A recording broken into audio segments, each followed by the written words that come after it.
meeting of our Committee on Health and Environmental Affairs to order. And before we actually call the roll, I'll read this. Pursuant to the open meeting law, any person may make an audio or video recording of this public meeting or may transmit the meeting through any medium. Attendees are therefore advised that such recordings or transmissions are being made, whether perceived or unperceived, by those present and are deemed acknowledged and permissible.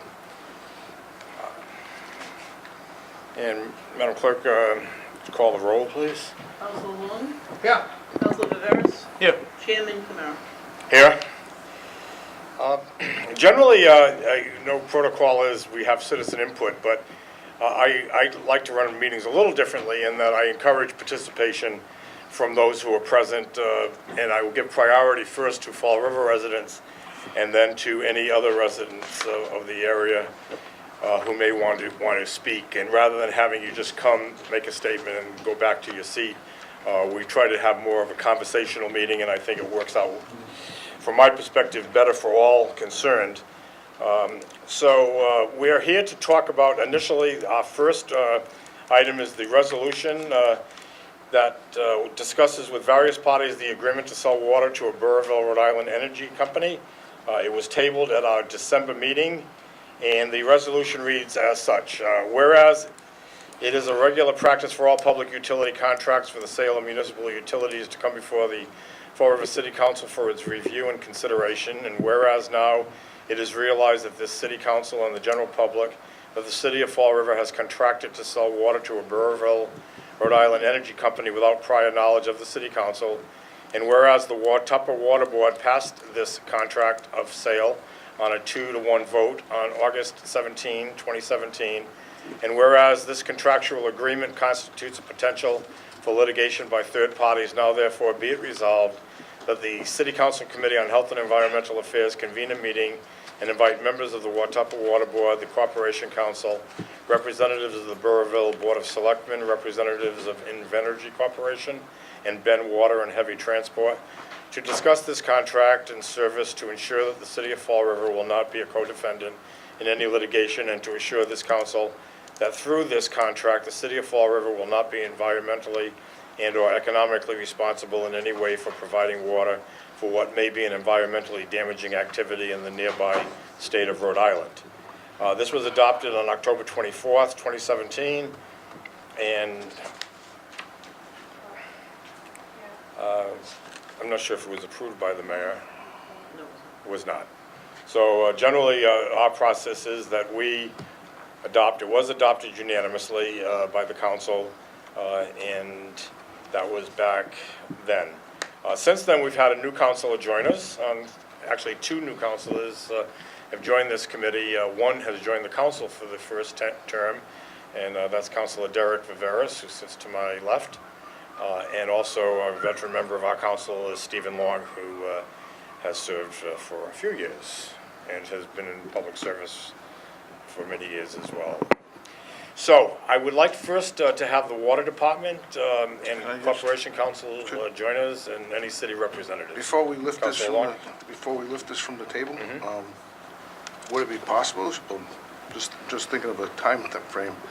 There's a lot on the agenda tonight. Do you want to take these out of order? Take the second piece on the agenda first? And It's because there are more people here because of the first issue, and some have traveled distances to get here.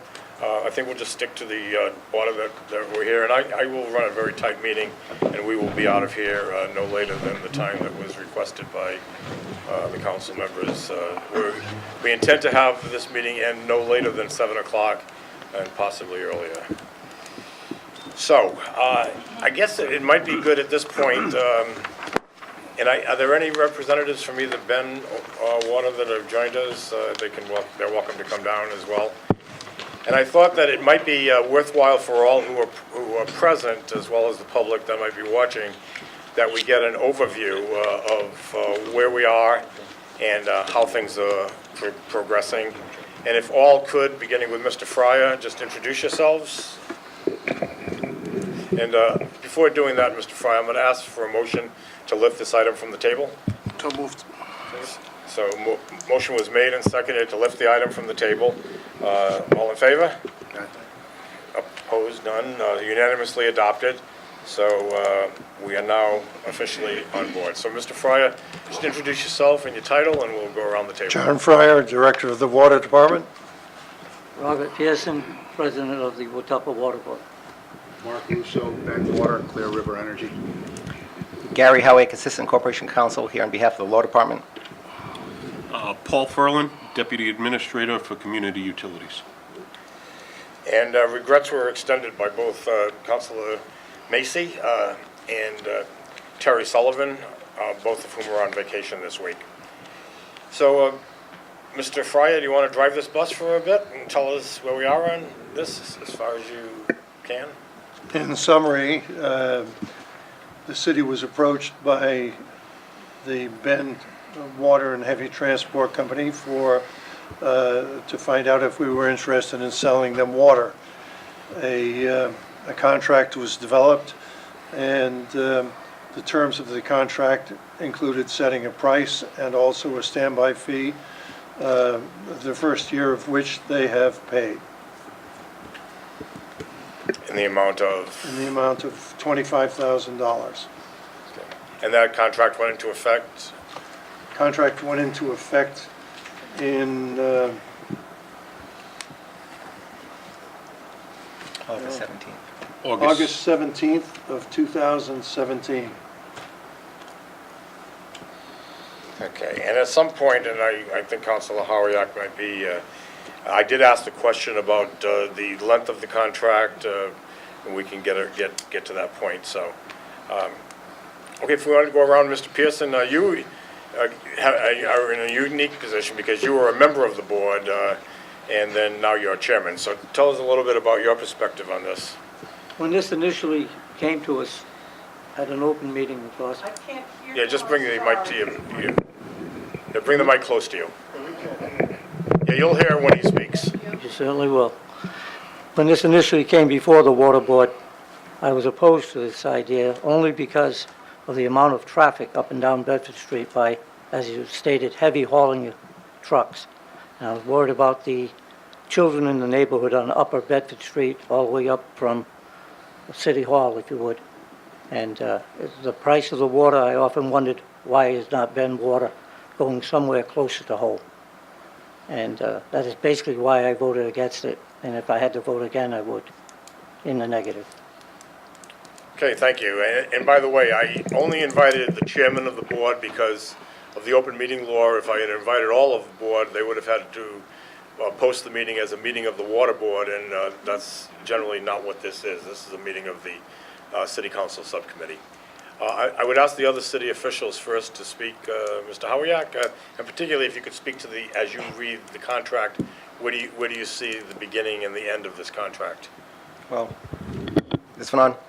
As far as the term, which is on page 3, it's an initial term that begins on the effective date, which is clearly August 17th, 2017, and it continues until the 3rd anniversary of the commercial operations date, which in essence is when they're in operation. As I understand it, they're not in operation yet. It's a future date. So when they go online, so to speak, it's 3 years from that date. But the effective date has begun, which means they have already, or the city has been the recipient of the $25,000 per year. Okay, and there may be some questions about that. Now, that's Okay. an opinion. It's not necessarily absolutely fact. I guess if it were challenged, I guess there are some that have expressed a concern that the 3 years should be basically a period of time that goes from August 17th, 2017 to August 16, 2020. Well, I'm not aware of anybody arguing that, Counselor. And I haven't even spoken to Judge Macy on this, so I'm not sure if there's question. anything different. But as far as as I read it, it appears, 3 years from the commercial operations date, which I guess you could ask Ben Water, who's here, when their commercial operations date begins. Okay. And before asking Mr. Russo that question, Mr. Furlan, do you have anything you'd like to add?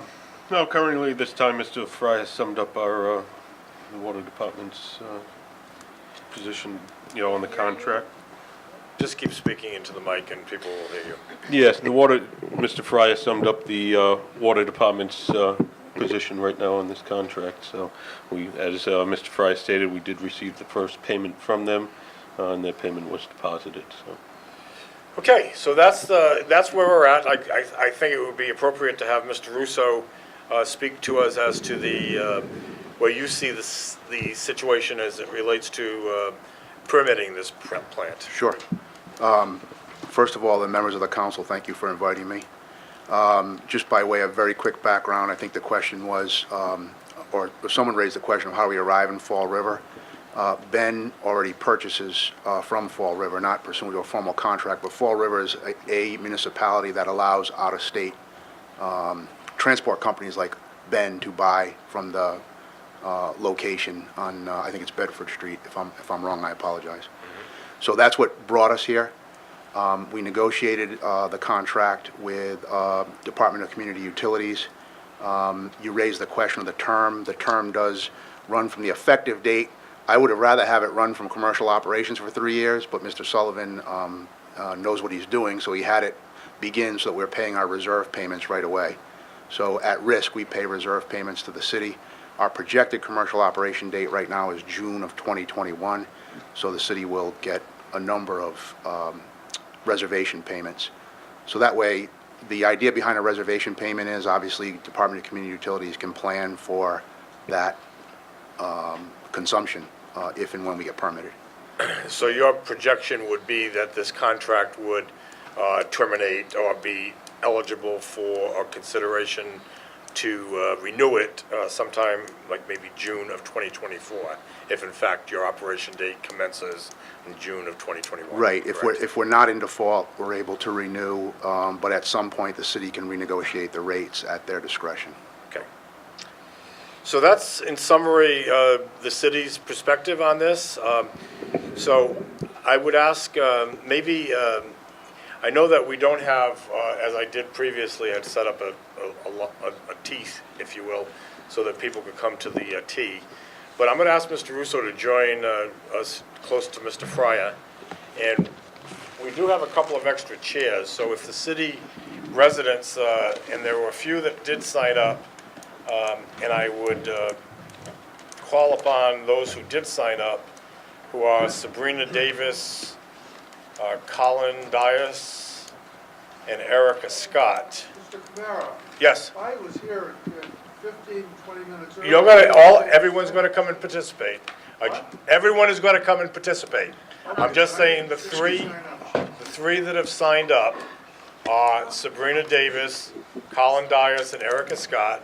And I'm gonna ask Colin, since he's young and energetic, to grab a couple of these chairs, along with Bob Pearson, who's also young and energetic, and put those at the end of the table, and maybe we can have 3 or 4 people come on down, and then we'll do 3 or 4 additional people. Excuse me. If Reverend, Excuse me. I'm Erica, I'll take care of coordinating this, okay? Okay, sit up there, please. Okay, the city employees, city input people, right at that end. Reverend Jim Hornsby, come join us. Is there any other one from Fall River that wants to join the conversation at this time? Ian Tompkins. I'm going to ask you who did not sign up, if you could just pass that down. And Reverend Hornsby, Mr. Tompkins, there should be a chair down there. If not, take this, there's a chair right here you can take. Bring that to the end, next to Colin. Scott, your son? Is Scott your son? What are we trying to do? Can you please explain it to me so I know what's going on? Yep. No, sign-up sheet is for the Fall River residents who haven't yet signed up. Are they going to be limited to 3 minutes, or are we going to have? We're going to have a short, it'll take no longer than 3 minutes per person. Okay, there are other chairs, I believe, around. If not, you can... I'll wait for them to all have their say, and then I'll Sure. have mine. Okay, so I'm going to ask, just to go around, and beginning with Sabrina, we want you to be succinct If there are questions, we're going to ask you to hold the answers to those questions, and then we'll have you all go around, and then the questions will be responded to. So Sabrina, you're first. Bring the mic to your face so that everyone can hear you. Yep. So I'm an organizer with the Coalition for Social Justice. I've testified at a couple of these meetings regarding this issue. I want to make clear that just because this power plant isn't going in our backyard does not mean that the effects of this power plant we won't feel in the future. There's no magic bubble surrounding Fall River that protects us against pollution. We do know that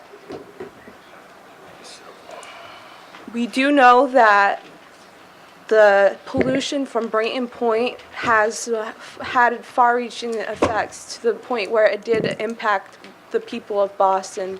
There's nothing saying that the dirty pollution that this plant is going to put off is not going to come back on us and affect our people here. Just 1 minute. The yellow sheet is being passed around, so those of you who did not sign up can sign up. Sabrina signed up, Colin signed up, and Erica signed up.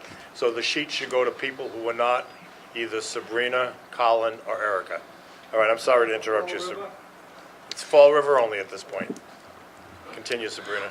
My concern is that this corporate entity that wants to purchase this water, even though it's through Ben's company, you know, they have corporations like that have a history of taking advantage of environmental justice communities. Fall River is an environmental justice community.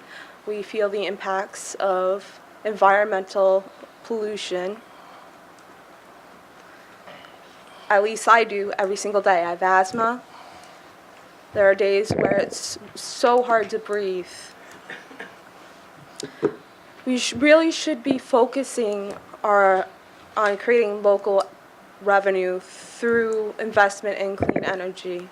We should not be contributing to the delinquents of this company in another state, especially when we're looking to our future is towards investing in green energy as a state as a whole.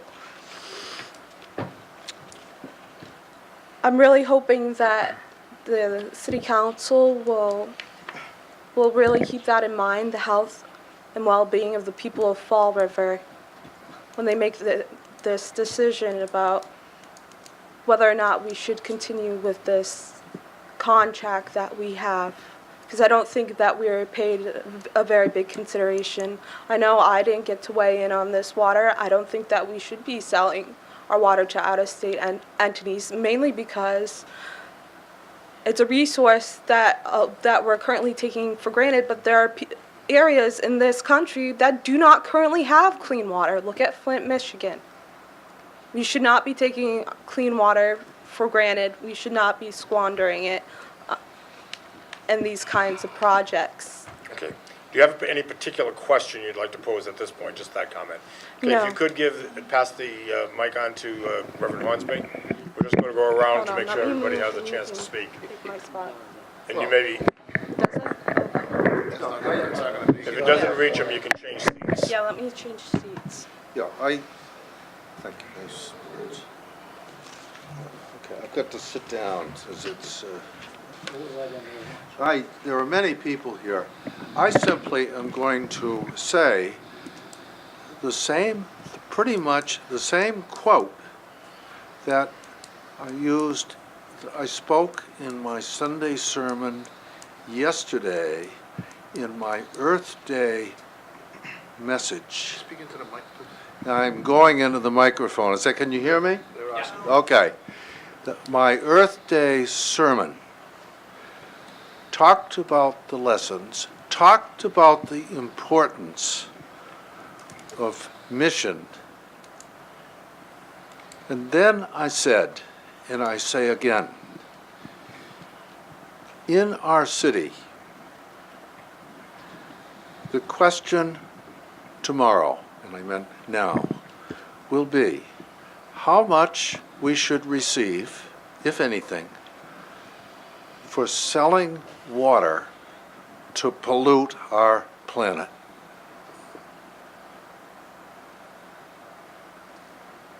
There was applause. I think that's probably all I should say, except this is a terrible deal. It is simply wrong. As I came to the meeting, I read something from Bill McKibben at 350. And he points out that China has an area the size of the state of Texas, which is completely powered by solar. We need renewable energy, not fossil fuels, which pollute. Thank you. Okay, and just by introduction, Reverend James Hornsby, 260 Lake Avenue, Fall River, St. Luke's Episcopal Church, sorry. thank you. And we're going to have you switch seats and have Mr. Cavallo just give your name and address for the record. And if that sheet that's been passed around is all signed, please pass it back. Joe Cavallo, 575 Eastern Avenue, Fall River. Well, a lot of concerns. Firstly, it's my understanding, at least, that all the other communities in Rhode Island have denied Burrillville, or the plant at least, from getting water, getting their water. So now we're left with Fall River being the primary source, as is my understanding, for the water that will supply a fossil fuel. Only Fall River. Jesus, God save us. Stay focused, Mr. Yeah, well, that is a focus, isn't it? Yeah, I understand, but Yeah. So only Fall River would sell water to a fossil fuel plant. It makes no sense whatsoever. And you know, the quote I have is Ansel Adams once said that asked, and this is my ask as well, why do we have to fight our government to save our environment?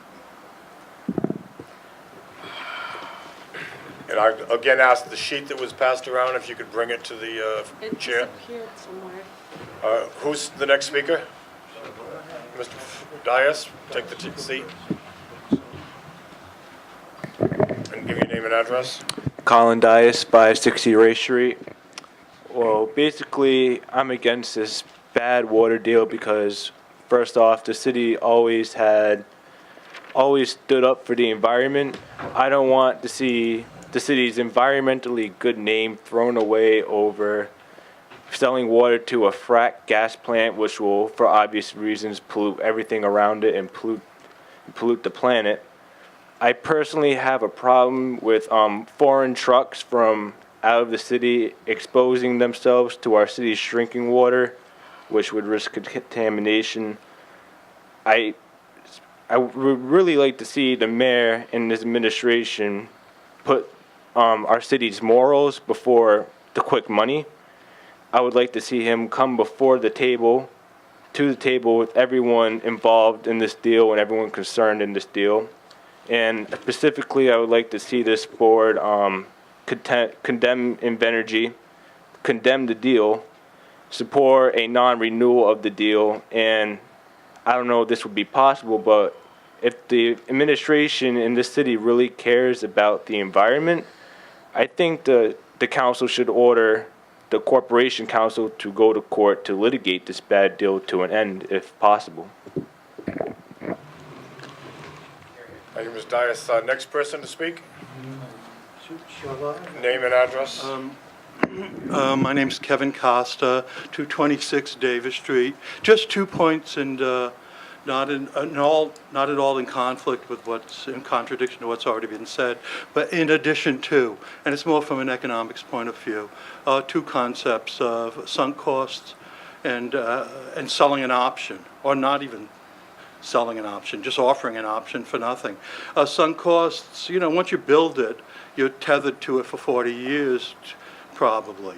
Because after it's built, the only cost that the company puts into consideration is, what are the fixed costs to maintain it and, and the variable costs to keep it working.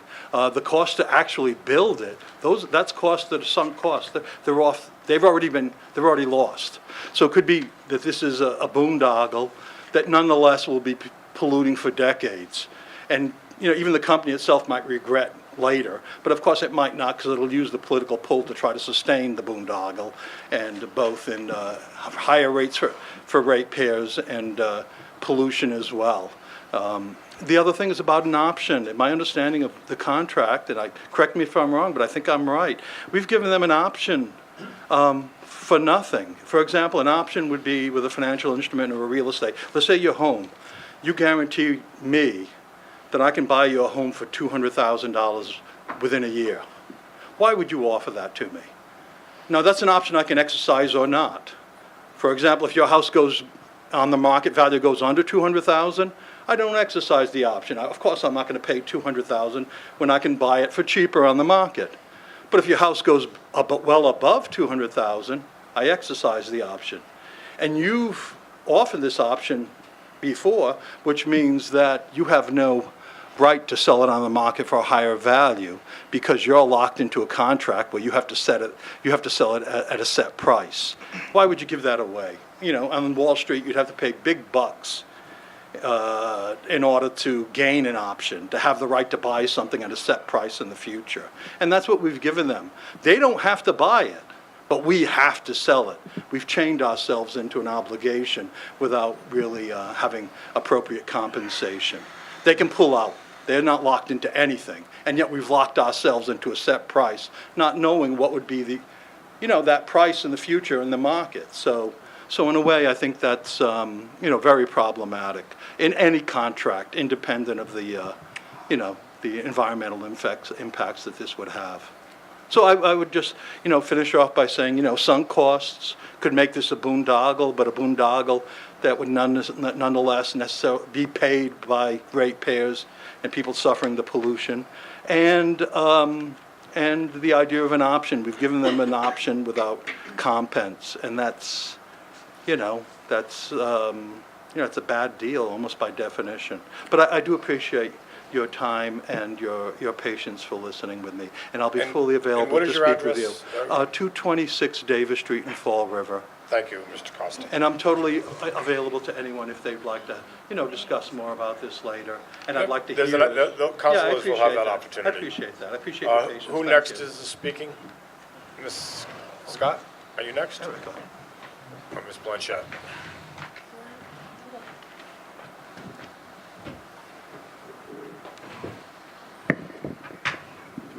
Good evening, councilors. My name is Erica Scott. I reside at 187 Pittman Street. Thank you for your time and for everyone being around the table today. I have a few questions. One of them has already been answered by Attorney Howayeck, so thank you. So it looks like this is a 6-year contract that we're in.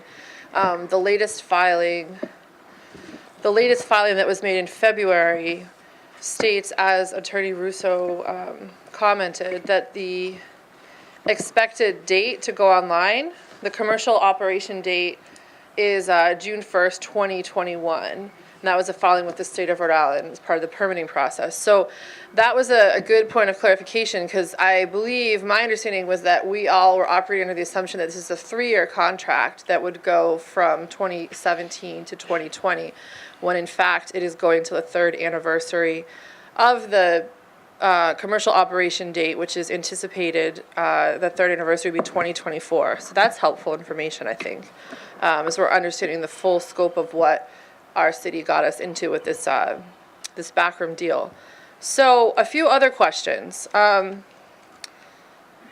I wanted to point out that my open meeting law violation that I made in August is still pending with the state. The Attorney General it's the Attorney General, 6 months later.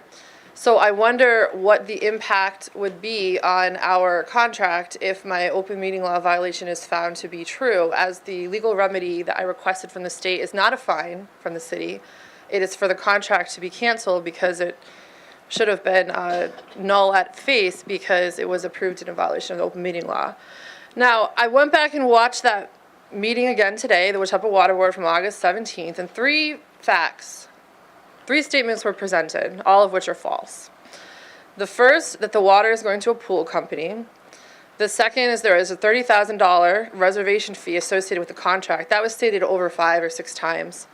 And third, the contract is a draft, and any major changes would come back to the board for their approval. So first, the first page of the contract clearly states that the project is a major energy facility, and Ben Water has entered into a contract to provide water supply thereto known as the Clear River Energy Center, located in Burrillville, Rhode Island. So in the meeting, right, the water board members talked about they use tractor trailers to transport waters. They fill up their tractor trailers and then haul them off to wherever they desire. They're what might be called pool water haulers.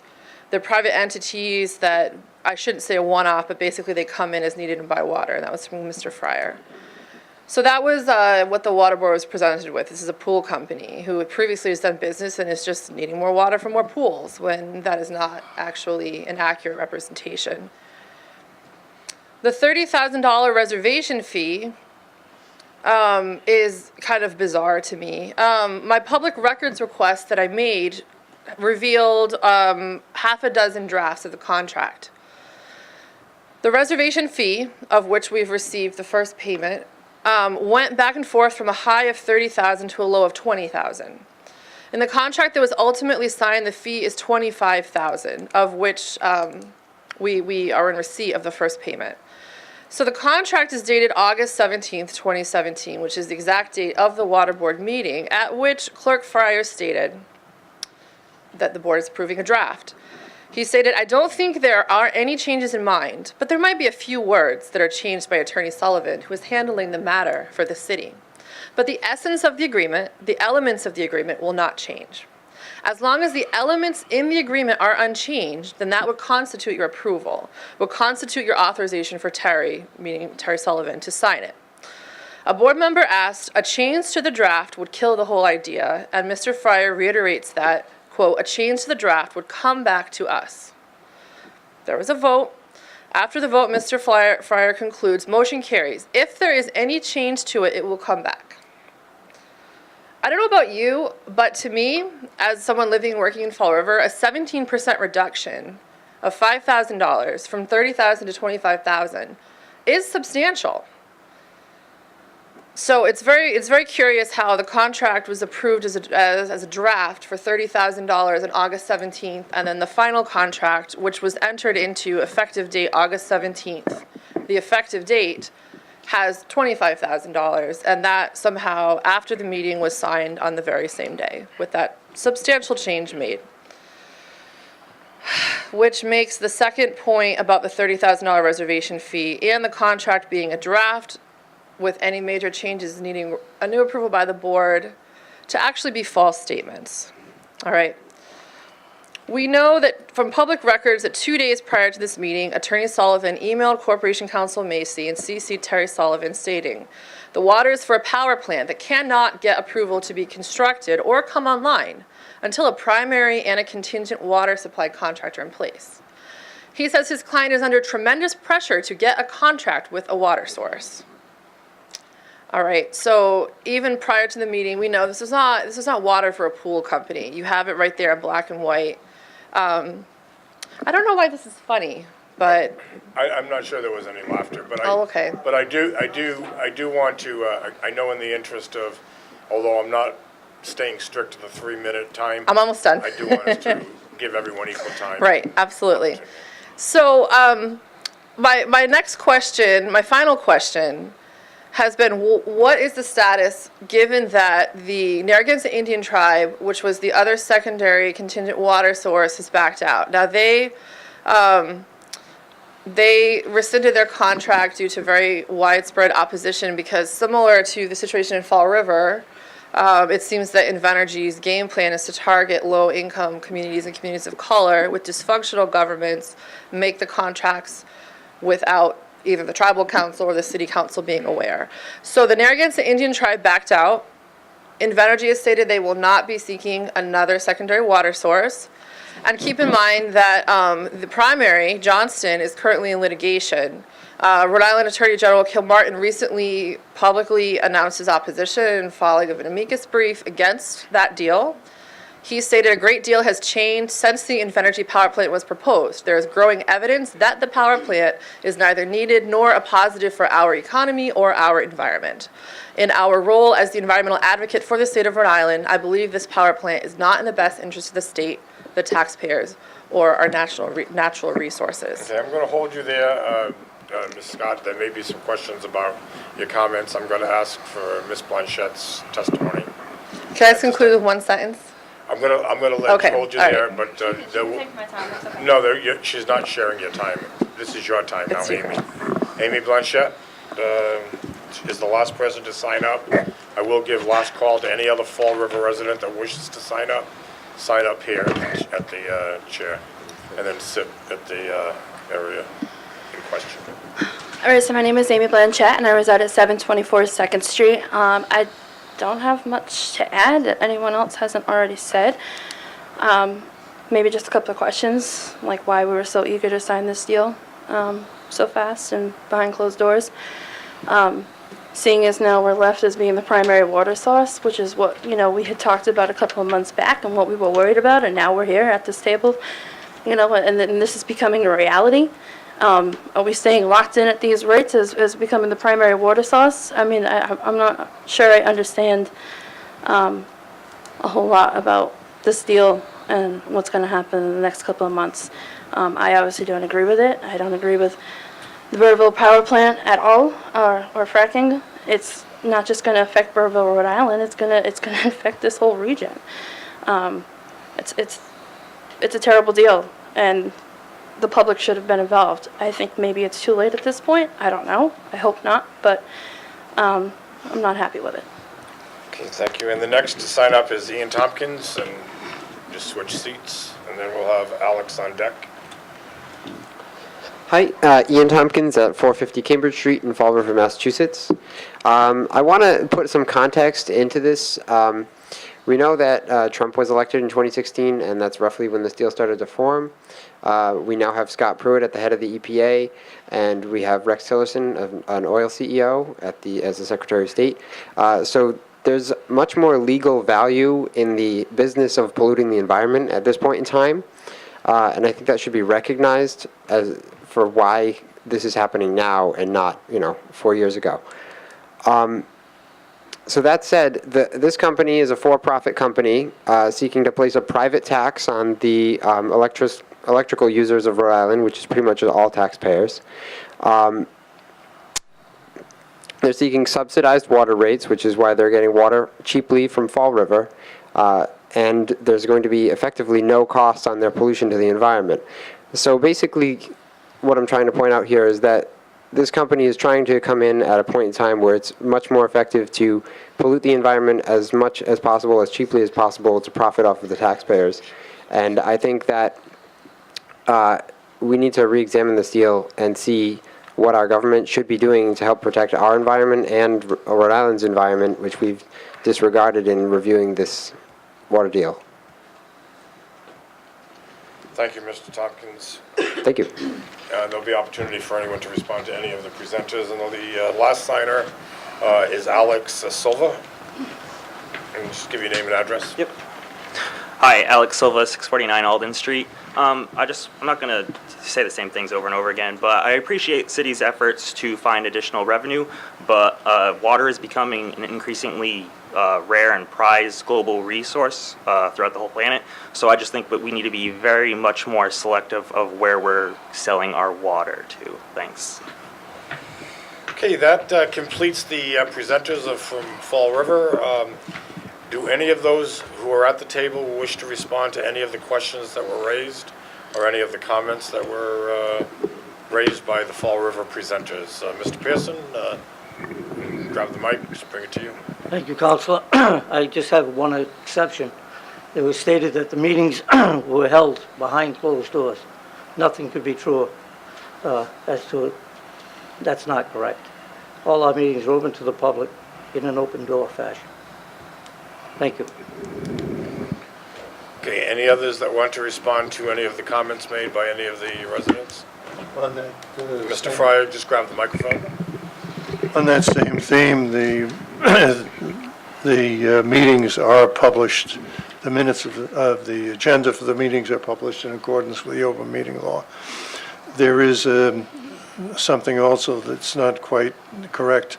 The rate being charged is the pool hauler rate, which is a little bit more than double the usual city water rate to the residential customers.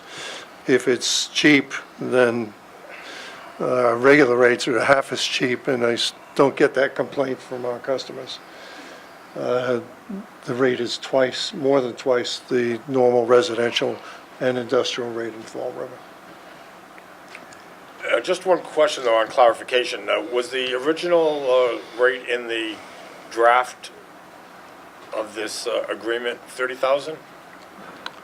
On the standby fee, annual standby fee, I don't have that in front of me. I don't recall, quite frankly.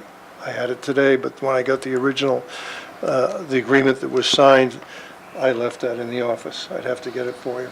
Okay, and then, in fact, if it was 30,000, and then it was decided at some point to reduce it to 25,000, would you consider that a substantial change of the original agreement? I'm not really in a position to judge what it would be substantial or not substantial in the agreement. It'd be up to the attorneys to say that's too much or that isn't too much. Well, I would just suggest that if I wrote a contract with someone and I was agreeing to pay them $30,000, and then at some point it was reduced to $25,000, I'd be a pretty happy guy. I can't argue, Councilor.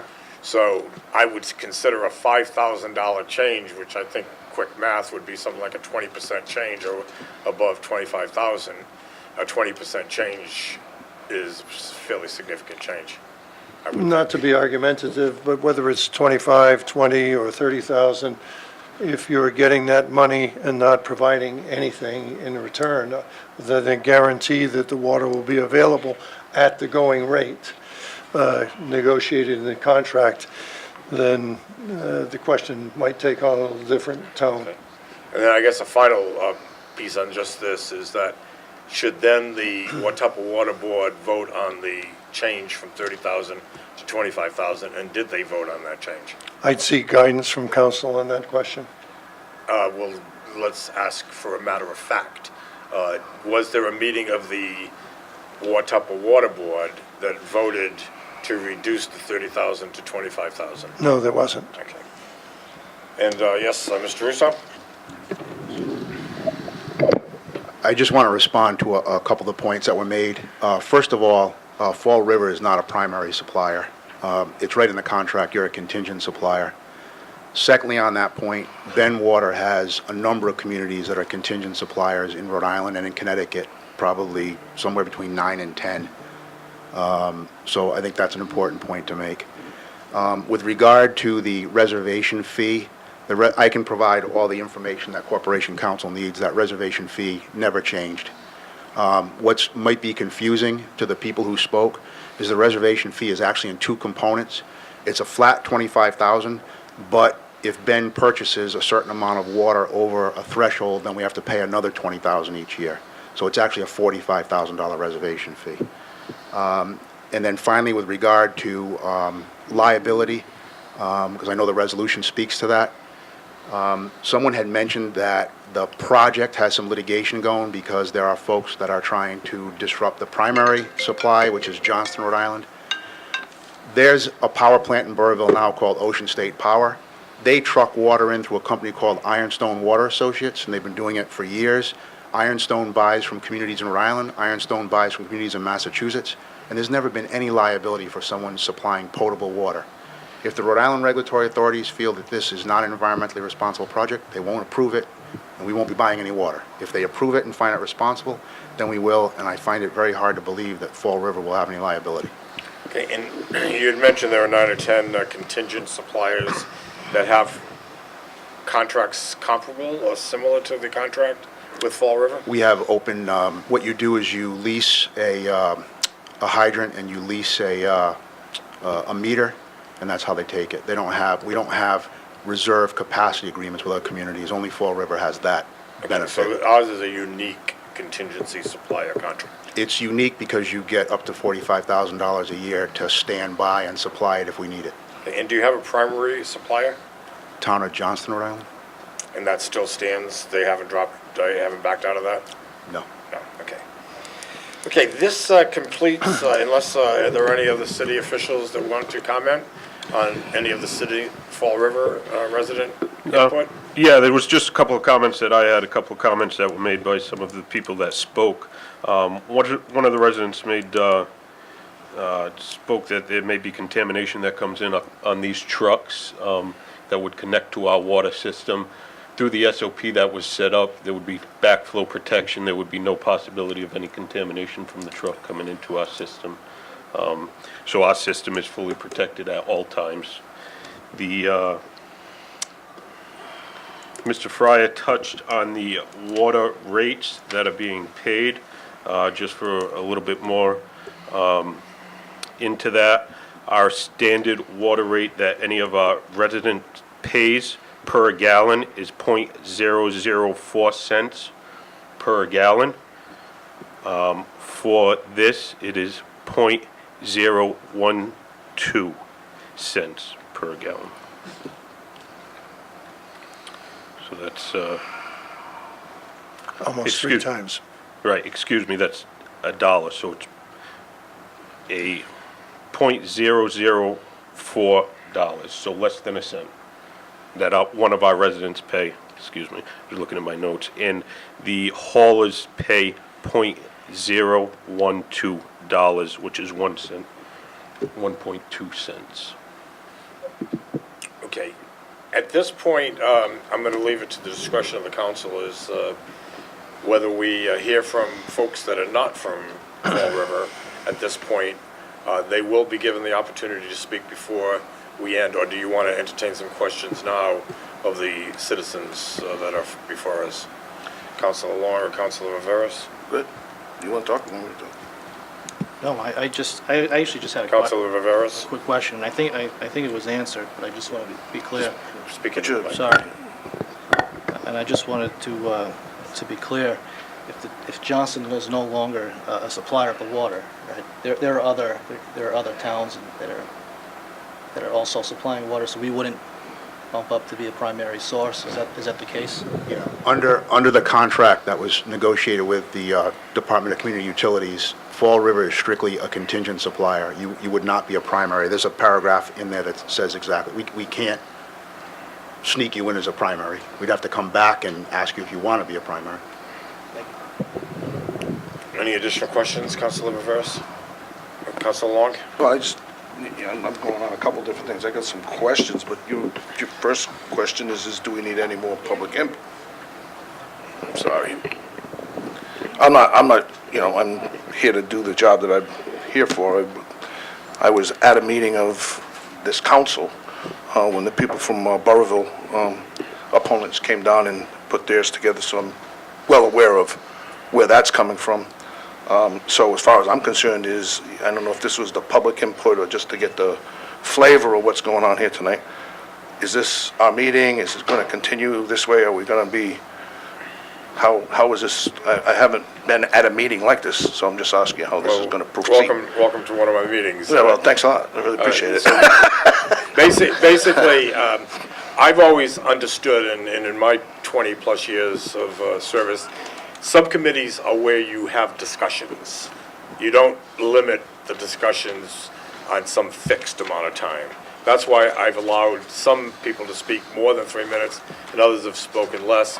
But I think overall, the 9 people that spoke less than the amount of time that generally would have been taken if they each took 3 minutes. Well, and I can yet- appreciate that. So, and also out of respect for those who have traveled to be here, to underscore what they see as a detriment to the environment of their community and therefore also to our community. I respect their input, and I will open up that opportunity for them also to come and speak their mind, because they may in fact be offering something different, as I felt they did at our last meeting, and Councillor Viveiros being a new member, I think it would be worthy to have him hear from some of them as well. Well, if there's something different, I can understand that, but, all right, let me just get into a couple of my questions, just so, I appreciate the people coming here. I've spoken to some of the opponents, and in theory and in my mind, if we had to go back and do it all over again, I would not be in favor of this contract at all. But looking forward, I take offense to some of the comments of saying this was underhanded and that type of stuff, because I don't see that at all. I have the utmost confidence in Mr. Fryar, I have Mr. Fallon and Terry Sullivan. And I have great confidence in Attorney Russo. It's a business of business, and I get it. But from a environmental side of this thing, you could be on different sides, but I don't think name calling does any good in any kind of discussion. So that kind of rubs me a little bit the wrong way. But let's get right to the heart of the matter here. We are in this contract, and we can have that discussion in a minute, but just to clarify in my mind, when this comes into operation, how much water is actually needed to run this plant on a daily basis? Does that microphone not work? No, I think it does. Oh, does this one not work? Oh, I don't know. Yeah, that works. So the actual consumption will be 8,000 gallon trucks, and it's 3 to 5 trucks a day will be the water usage. From us? Well, From whatever. 24,000 gallons a day. Right, from whatever water supply we need. Operational. Right. We have, I think it's 2 million gallons of storage on site.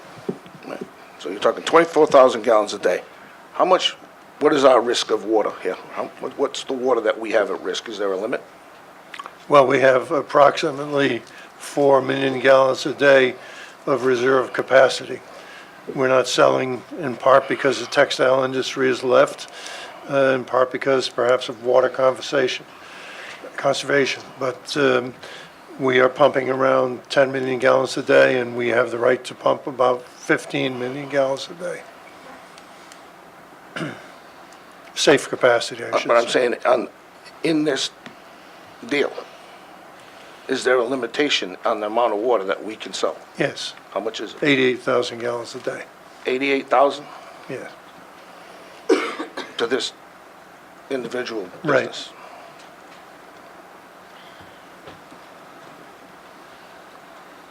That's interesting. It works out to about 10 trucks a day, that it could go as high as that. We normally do, well, there is no such thing as a normal thing with the independent haulers. It can go anywhere from 0 to 15 trucks a day without any No, I understand particular that, strain. but so now let's get back. You're telling us that we can sell up to 88,000 gallons per day.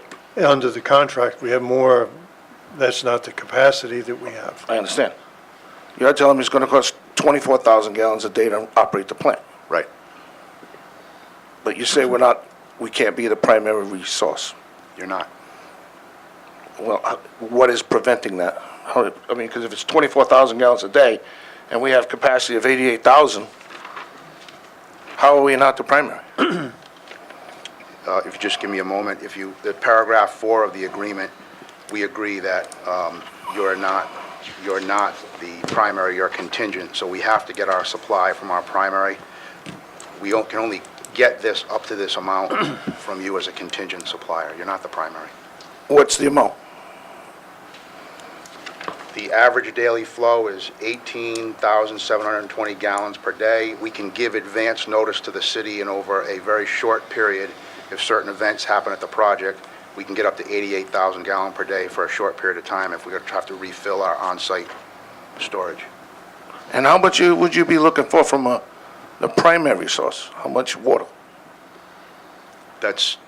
we'd be getting that from our primary. That's why we pay you a reserve capacity, because as the contract says, we may take 0 gallons from you. All right, so you find a primary water supplier willing to sign a contract with you. Right, we have. Okay, and how much water are you buying from them? We'd be buying enough to run the same amount. So if we buy from the primary, it's only when the primary is not available that will come to Fall River. Okay, so in each one of your water contracts, and you say those water contracts are in multiple communities right now, correct? You have multiple supplies. Multiple We don't have suppliers. contingent reserve contracts with other communities, only Fall River. But you have suppliers. We do.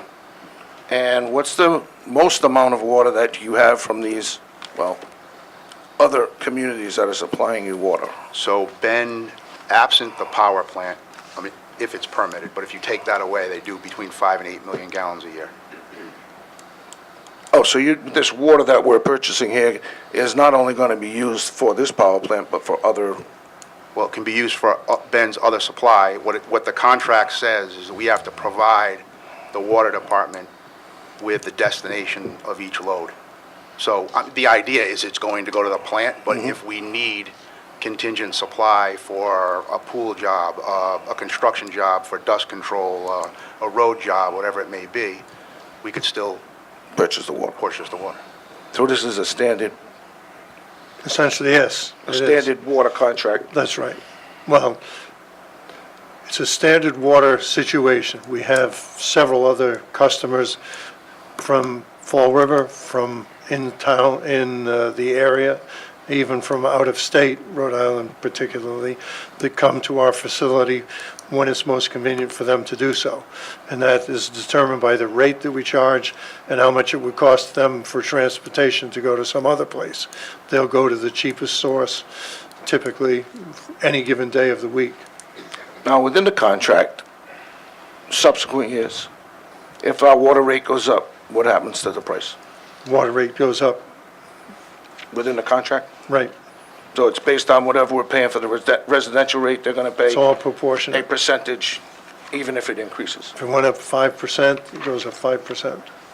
And when is the expiration of this? Is this, and I understand it says the third anniversary of operations, but what if operations don't happen for 5 years, 6 years, 7 years, 10 years? Well, quite frankly, the water department is in the business of producing and selling water, so if it went on forever, I think we'd be happy. And who controls the, you purchase the water, you bring a truck over here, you fill it up, you bring it back, and is that truck delivered on site? Is it stored for future use? How do we control who's getting the water that's being sold? Because I'm sure there's a lot of good businesses that we're selling water to Ben Supply. And they're very good companies, whether they're pool companies or whatever, utilizing some of that water that you're supplying to them. Is that correct? Yeah, well, there's standard operating procedures under the agreement of how many trucks can line up on Bedford Street, how they take the water, the backflow protection that you mentioned. As I said, we have to report where the water's going. So if we going to take 3 truckloads to a construction job somewhere in southeast Mass, because it's just better to come from Fall River, we would have to provide the water department notice of that.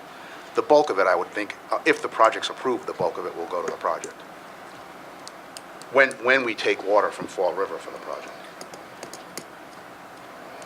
So do you have any other contracts with the city of Fall River, supplying water? There's been, they buy water from Fall River, but they don't have they take it under the out-of-state rate.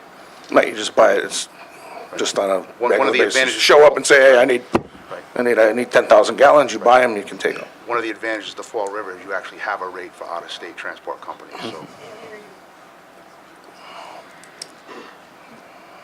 Okay, just that exchange, Councilor, did you want to just summarize somewhere in hearing that last question you had, I think last? Well, I'm just trying to get a feel for what the operation would be like, which is pretty clear to me, I guess.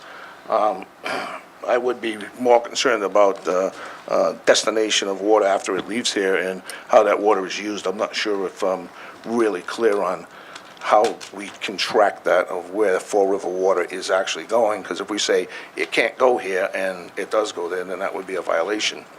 And I'm just saying, I don't know if there's that much of regulatory pieces in place to track that. Am I wrong there? Well, we have a contractual obligation to tell the city water department where it's going.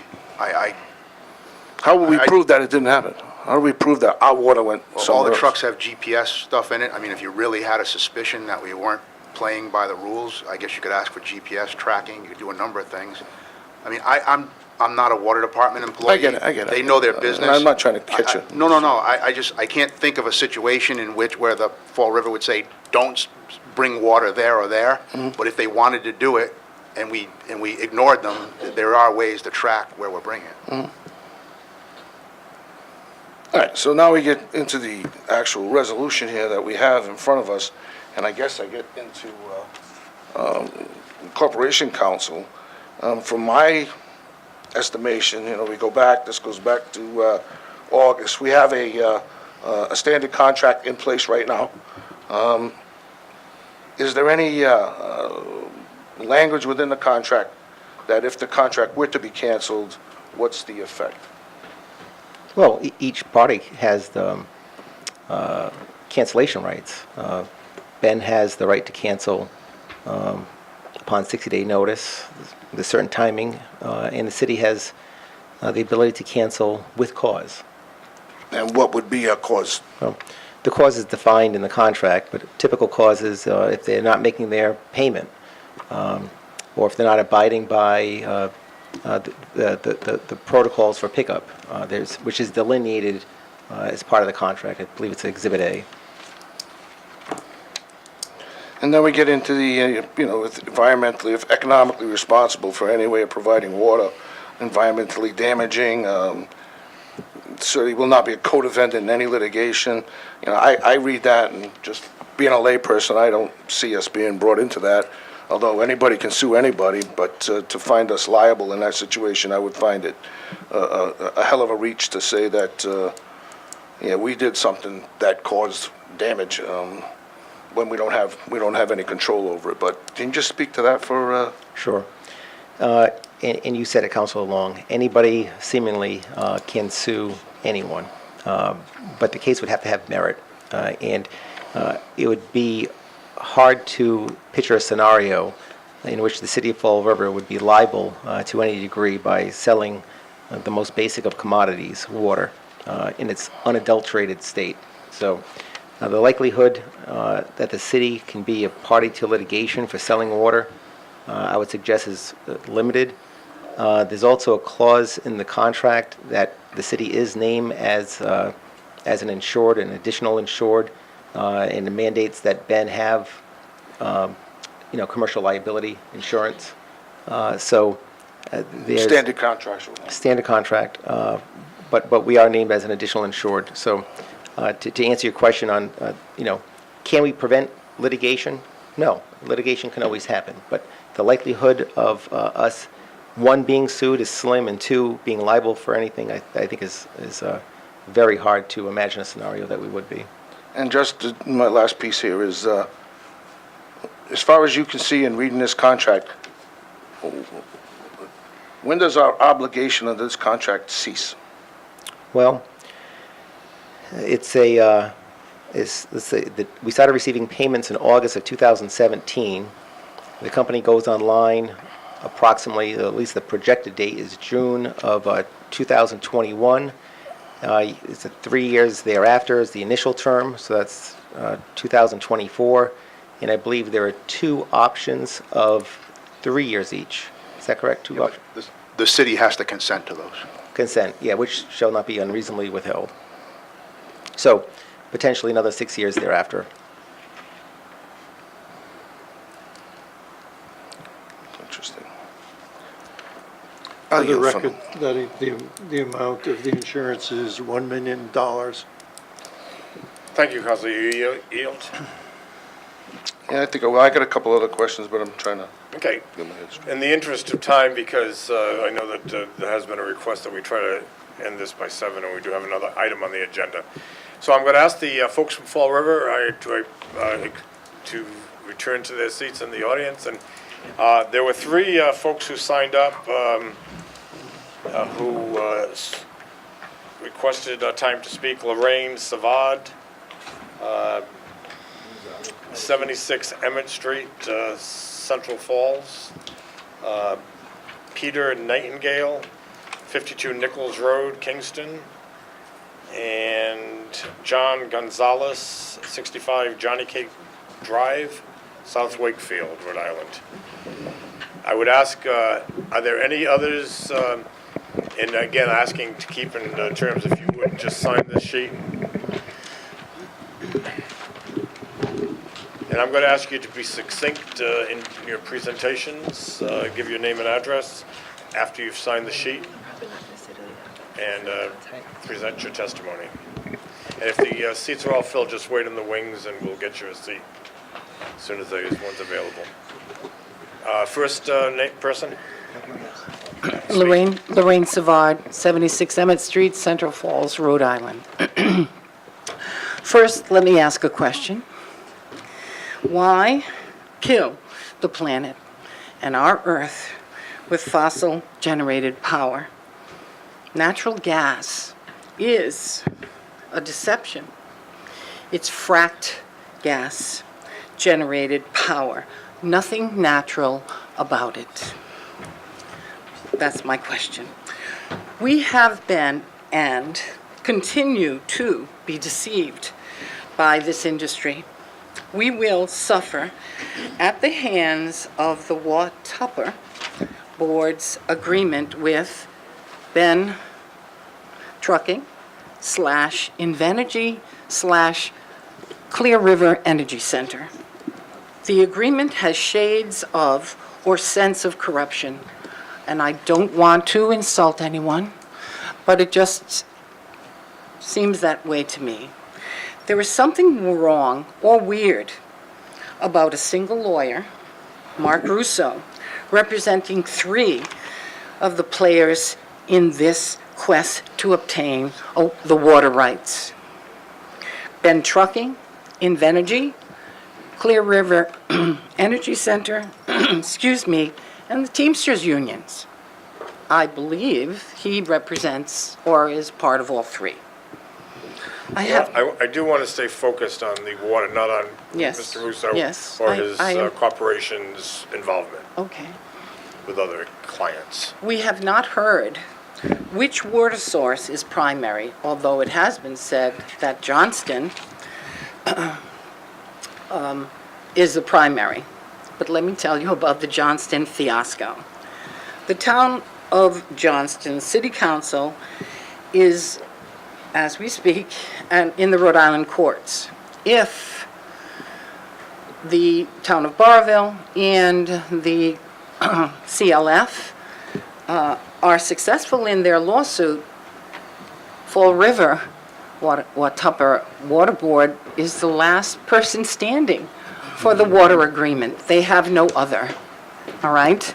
So they're saying that you are not the primary, but as far as I can see, there's a possibility that you may be.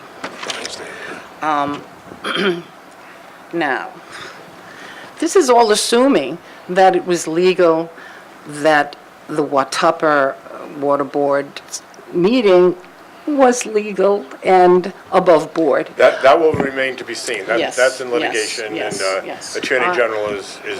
I ask that the City Council of Fall River scrutinize that contract because of past things that Invenergy and Clear River Energy and Bend Water have done. In Johnston, Peter Nightingale to present his comment. Mr. Nightingale? All right, thank you. Can I make a statement first, please? Excuse me, Councillor Long? This meeting was called under this resolution, okay, to discuss the city, the contract with Bed Water Supply, whether we have responsibility for litigation and about the contract with the city of Fall River. I'm not going to be held hostage here to listen to. I'm very well aware, and I'm very, I understand earth thing, the green energy, all of that type of stuff, and I'd be happy to have a conversation about it. But we are limited into what we can speak about while we're here.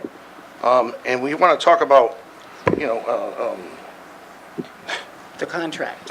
we need to talk about what the responsibility of the city of Fall River is under this contract, where the contract is, and that's where I'm trying to stay. And I don't want to get off on a tangent and start to talk about, you know, when you start to giggle and say the contract of the Watuppa Board. These are my people. Yes. Okay? The residents of the city of Fall River that come from, and that are very, very well respected. And I really take a huge, it really aggravates me when you try to say anything other than that, because I think we all work from trying to do our best in a very, very difficult situation, and this comes up and it happens. But to bring anybody into here and say that this was done underhandedly, or it's just, it aggravates me. So I am just- I need to Right now, stick to the Council has the resolution. floor. I need to stick to this, and any person's gonna come up and not talk about our obligation under this contract, and this, I don't, there's no room for this. I mean, we've understand. already been here for almost an hour and a half, and I understand. don't understand, I have no other information in front of me right now.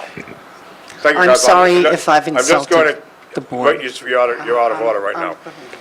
Councilor Long, I just want to underscore that, be it resolved, under the be it resolved for the purpose of this meeting, is that the last four lines really say what we're speaking to, is to assure that the city of Fall River will not be a co-defendant in any litigation, and to assure this council that through this contract, the city of Fall River will not be environmentally or economically responsible in any way for providing water for what may be an environmentally damaging activity in the nearby state of Rhode Island.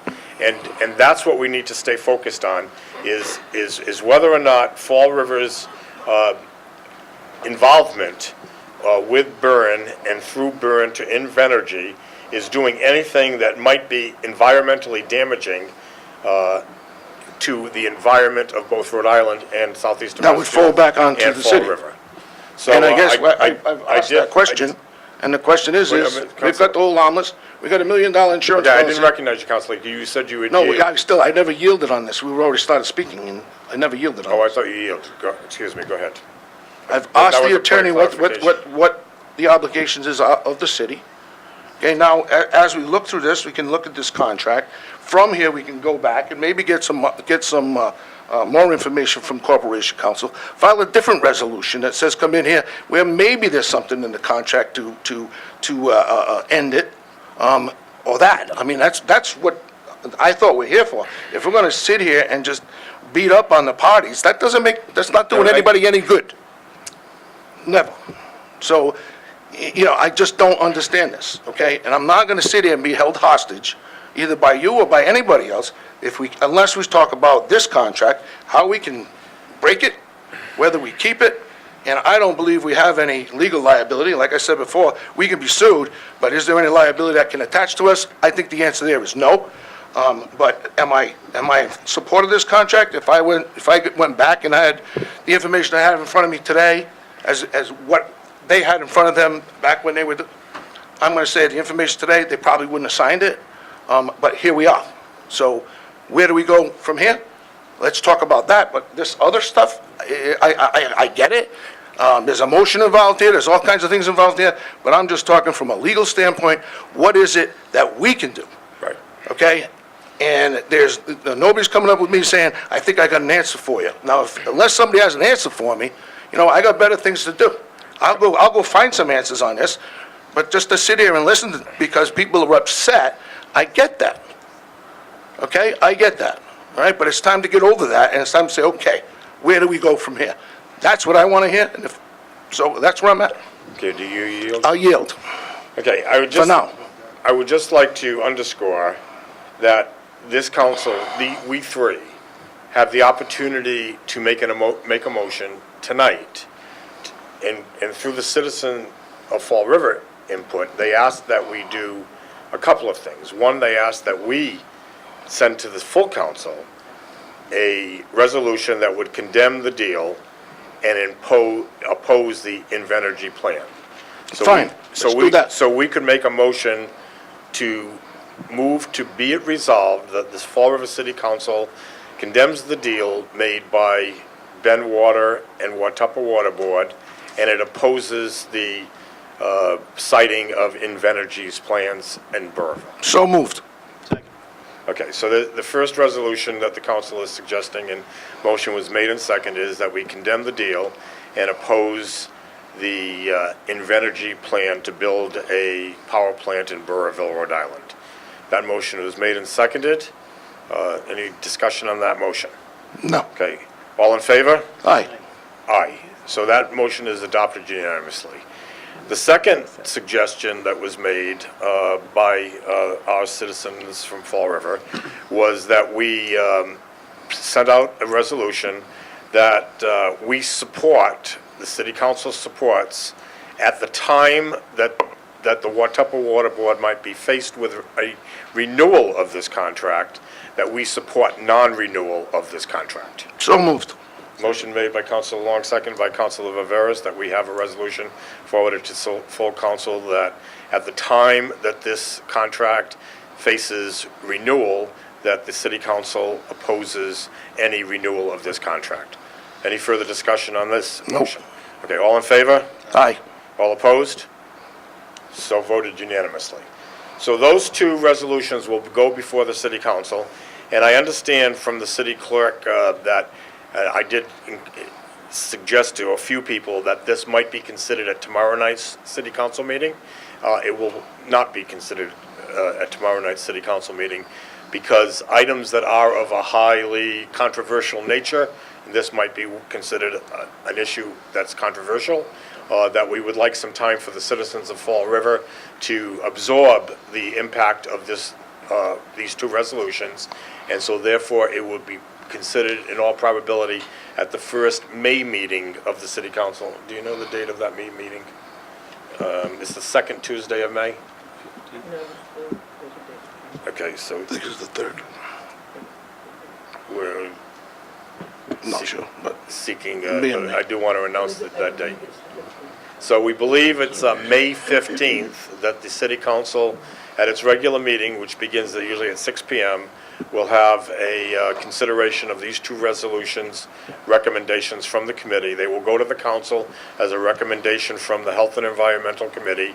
Generally, a motion's made to adopt the committee's recommendations, and the council then will debate on whether or not it wishes to accept the council's recommendations.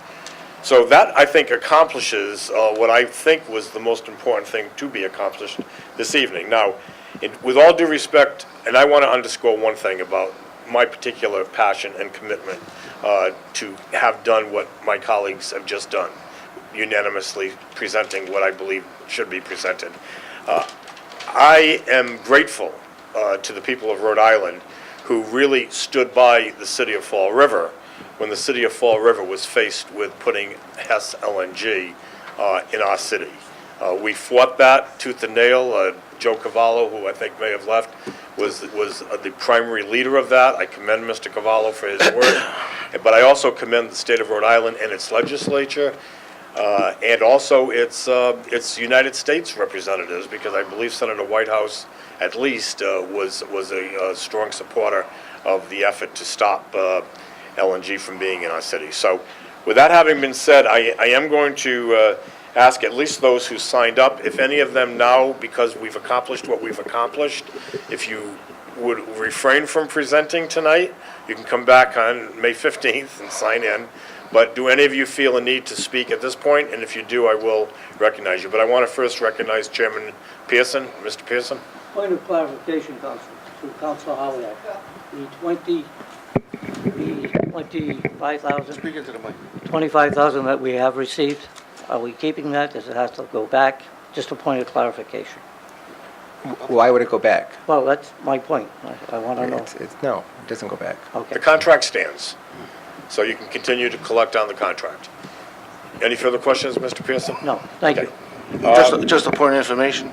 Yes. We, as a council, we don't approve those contracts, and we don't disapprove those contracts. All we do is make suggestions. You heard what our suggestions are going to be. Where that goes from there, beyond me. I can't tell you what's going to happen. I'll just state that I simply asked the question for a point of clarification. So be it. Thank you. Mr. Peter Nightingale, is he at the table? Mr. Chairman, if you wouldn't mind taking me out of order. No, I'm taking you in order. I'm taking you in order. So you are Peter, are you Peter Nightingale? No, I'm Peter Nightingale. Okay, you're first, Mr. Nightingale. Yeah, no, he has a meeting to go to, so I would be willing to yield to you. Less than 30 seconds. Okay, speak your name and please sit down and have a seat. Thank you, Mr. Chairman, members of the committee. Name? My name is Raymond J. Trank. I live at 300 Centennial Street, Pasco, Rhode Island, and I am a member of the Burrillville Town Council. I'd like to give to the clerk for the record the map that we have. The first resolution that you mentioned, if were surpassed, you would become a member of that elite group. I'd like to thank you very much for your pushing these motions to the full committee, and thank you very much for the opportunity to speak. Now I have a very important joint meeting with the school committee I got to rush back to get to. Thank you very much. I understand, and I want to thank you very much, Representative. Are you chairman of your board? Or No, I'm just a council member. Council member, I appreciate that. Had I known that, I would have taken you out of order. I do want to thank you. I know that you have a very important meeting in your town, so thank you for traveling to Fall River to give us your input. It's always great to come visit our friends down here in Fall River. And thank you for being so succinct. Mr. Nightingale? I'm Peter Nightingale from 52 Nichols Road in Kingston, Rhode Island. I'm going to be very brief. Let me say I'm a theoretical physicist and a professor of physics at the University of Rhode Island. I have published papers with 2 Nobel Prize winners, and one of those papers was actually mentioned in the citation that the Nobel Committee gave when they awarded the prize in 2016. So I'm trying to convince you that you might want to pay attention to what I have to say, but I will be very quick and skip most of what I had prepared and want to insert one thing. I've heard a lot of discussion about a legal contract.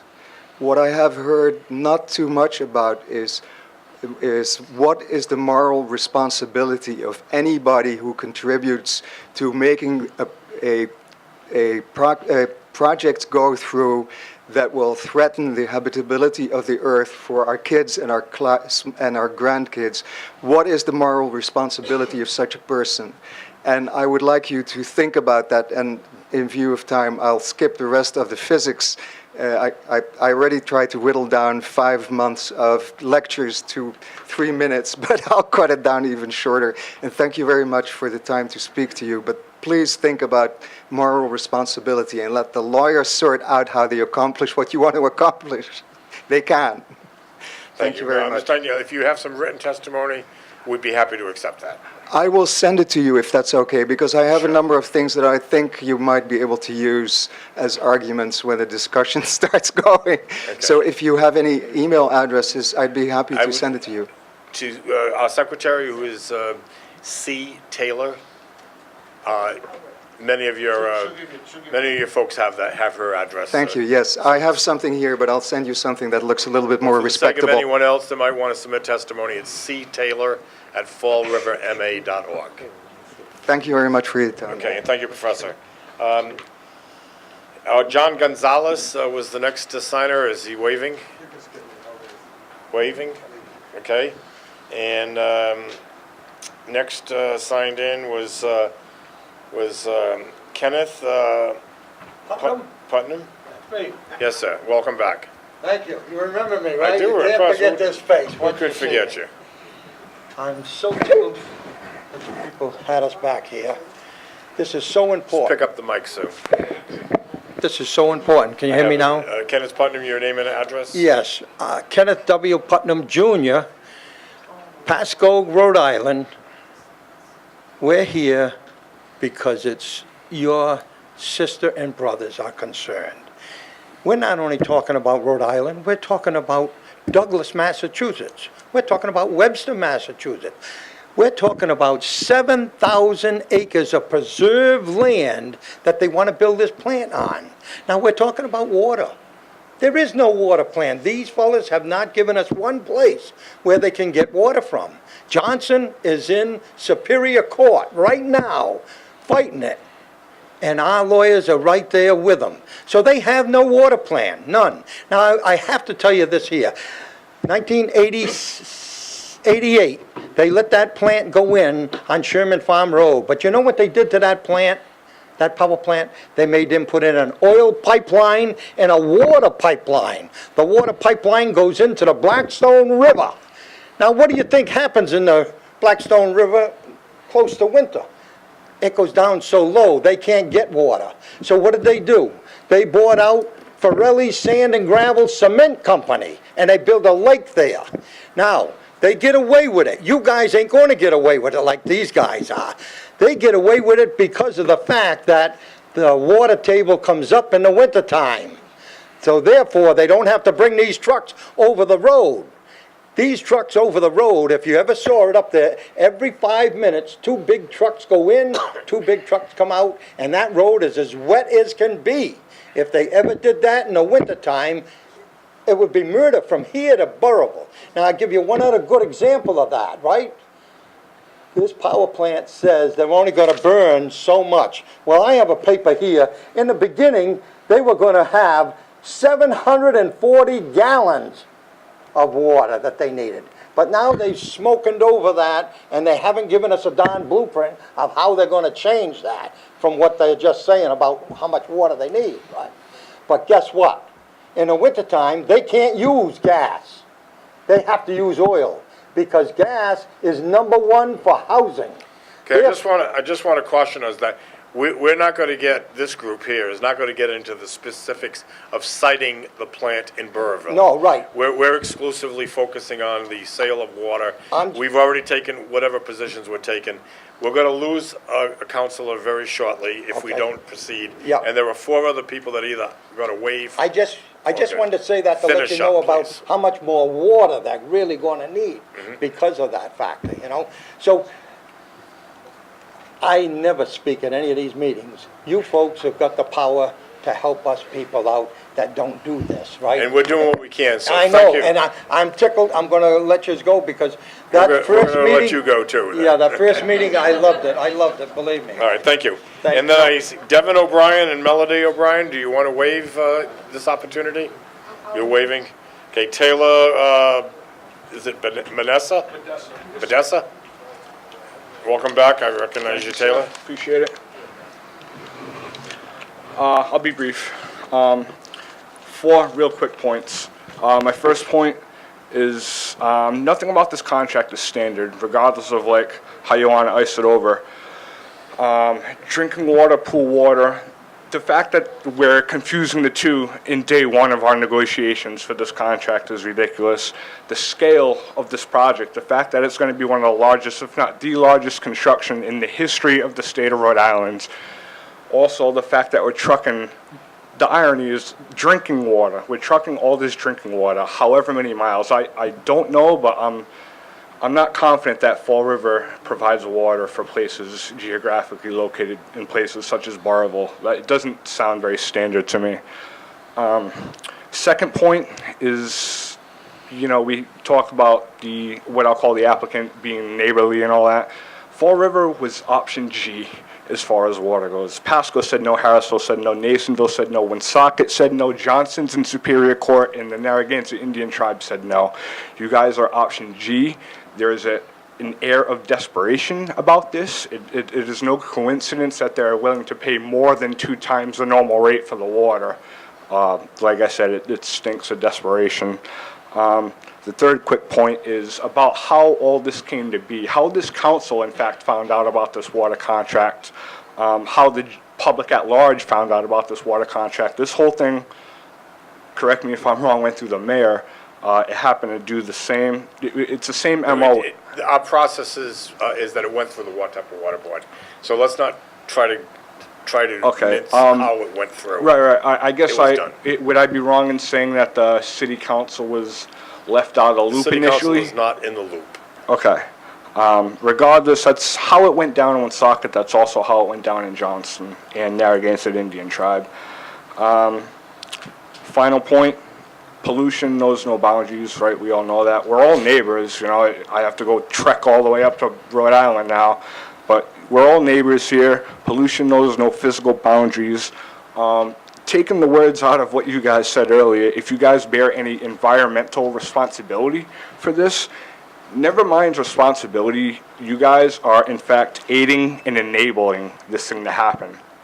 Going forward, I'd love a few things to happen. There'll be as I leave. opportunity in the future to do that, Mr. Bedessa. Yes, sir. Again, I don't want to lose our full complement of councilors. Absolutely. Thank you for the time. Thank you, sir. And I would ask now for Sally Mendzella. Would she like to speak, or do you want to wait? You can come back. We love you all coming back again, so... all right, that completes the input. Hearing no further focus... Oh, I'm sorry, I didn't see you. You didn't sign in. Okay, please... under the weather. Please pass this in. We must have your name and address. And give us your name and address verbally. Sure. My name's Alicia Ann Kelly. I live at 520 Danielson Pike in North Situate, Rhode Island. Councilman Long, I respect what you're saying here, that you don't want to go through this. My concern is that this is systemically going to continue happening for your community because it's happened in the past. I assume you're familiar with the Tiverton Casino that is right south of your border, and in their environmental impact study, the Watuppa Ponds were actually mentioned as potentially having an impact because of that project. That water source for that project is actually coming from North Tiverton water supply, which Fall River ultimately gets the water from. I'm not one for ad hominem attacks here, but Mark Russo is also a lawyer for the Tiverton Casino project. I feel that looking at this as a bird's eye view, your council, your water board may be vulnerable to these kinds of deals. I'm not saying that it wasn't done above board. That's not what I'm here to say. What I'm here to say is that in your processes, you may have a target on your back now, that your board, in the way that it's set up, makes these deals easier because there's a disconnect between your council and your water board. I'm wondering if it's possible for your city council to give Corporation Counsel marching orders. That's an internal sort of charter issue, and Right. it goes beyond the scope of this committee. And your charter has been updated recently, correct? And the water board has been expanded? Charter, this is not the place for the conversation about the charter. So I would ask you to please sign our sheet, and we appreciate your input. All right, thank you. Okay, no further business on this item. I will thank all of you again. I hope that you'll all stay in Fall River, go to one of our fine restaurants, and leave some of your Rhode Island money here in Fall River before you leave. So thank you very much. And I would ask now for the city administrator and anyone else on the issue of electronic billboards to please come forward. This should be relatively brief. I would suggest a motion to table this, and just in case we need, give it leave to withdraw is okay too.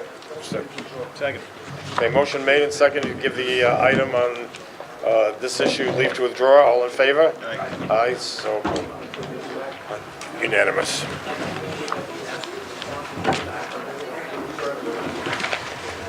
If there are any individuals in the audience that are here specifically to address the issues of electronic billboards, I would ask you to come to the table. And any of you who leave the chair, Mr.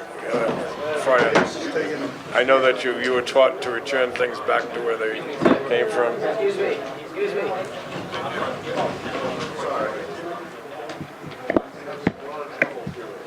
Thank you. So sorry. Don't know what. I can't. Really? Yes, please join the table. Mrs. Viveiros, anyone else from city administration? Excuse me? No, Council, Mr. President. Okay, Chairman. anyone else that wants to join the table, please do. Mr. Hornsby? Mr. Lima? I thought you tabled the motion. No, that was the motion on the Watuppa Water Board. That's been given leave to withdraw because we finished conversation 2 meetings worth. Mrs. Viveiros is going to present, and our citizens are going to discuss. 3 of them. Mrs. Viveiros. She's going to give us an update on the status of the electronic billboards. And let me just bring up excuse me, if there's any conversation in the audience, I'd ask you to control that. You can go out into the lobby and have private conversations. The resolution that was adopted unanimously by the council, I'm not going to read the whole thing, but I am going to read the final. Be it resolved that the Fall River City Council, through its Committee on Health and Environmental Affairs, hold a public hearing to consider issues concerning this proposal, the proposal for 8 electronic billboards, and get updates, including Photoshop or other virtual reality presentations from the city administration and any of its consultants concerning this proposal, so the people of Fall River and the city council may understand the full impact of these digital billboards on Fall River and the neighborhoods in which they are intended to be constructed. So, Mrs. Viveiros, if you can go first. Certainly, Mr. Chairman, members of the committee. By way of update, I did contact our consultant, Mr. McCleary, who you've heard from previously, and he did advise me that he was able to do exactly what the chairman was requesting in terms of creating the digital images. However, he didn't have adequate time between last week's posting and getting that ready, but he did say he could provide that, and we could certainly move forward with that at a subsequent meeting. Just by way of update, we have filed with Outdoor Advertising Board at the state of Massachusetts. There were actually 5 locations included, 9 faces. Some boards have double face. And it is the plan moving forward is that should these billboards be approved, then there will be an RFP process to select a vendor who will actually be erecting the billboards and negotiating for securing advertisers for the billboards.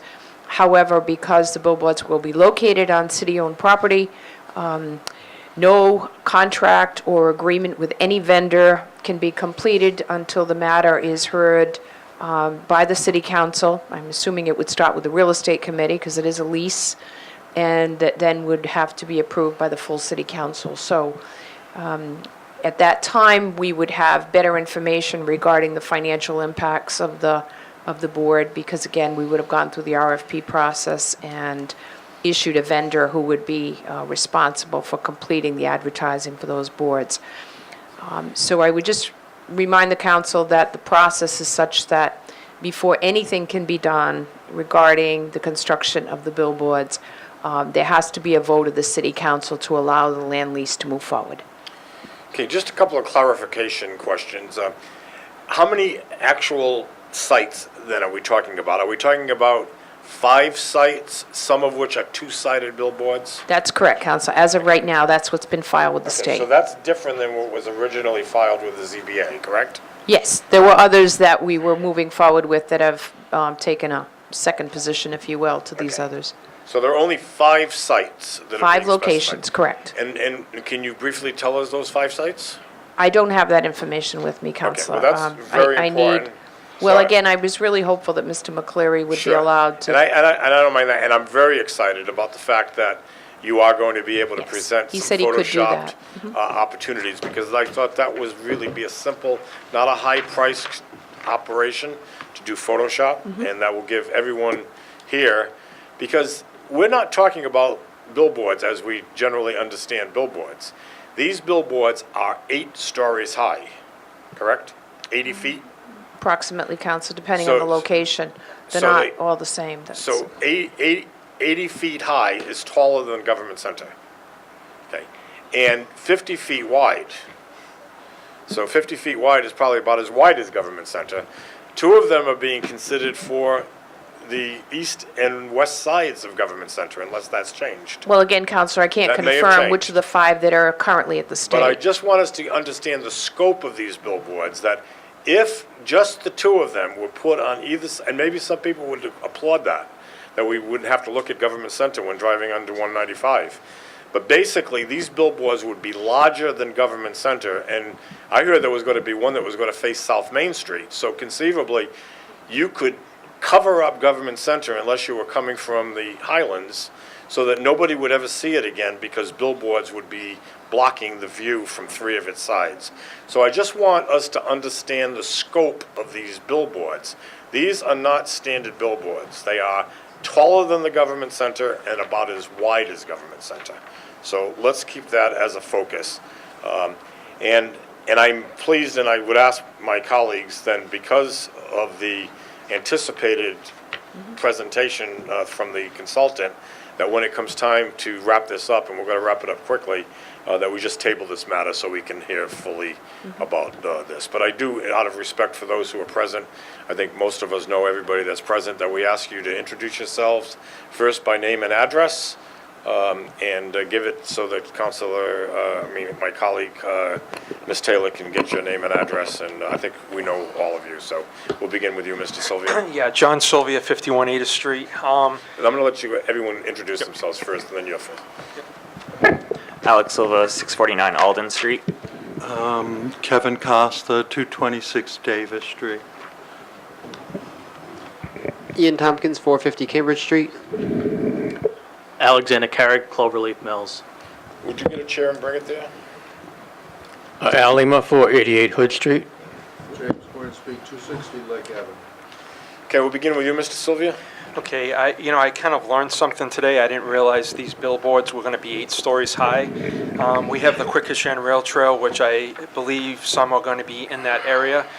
We have one place in the city for the south end where you have some kind of serenity and peace, and we want to put a billboard on top of that. We're trying to do something with the trail, but I'm just totally against this.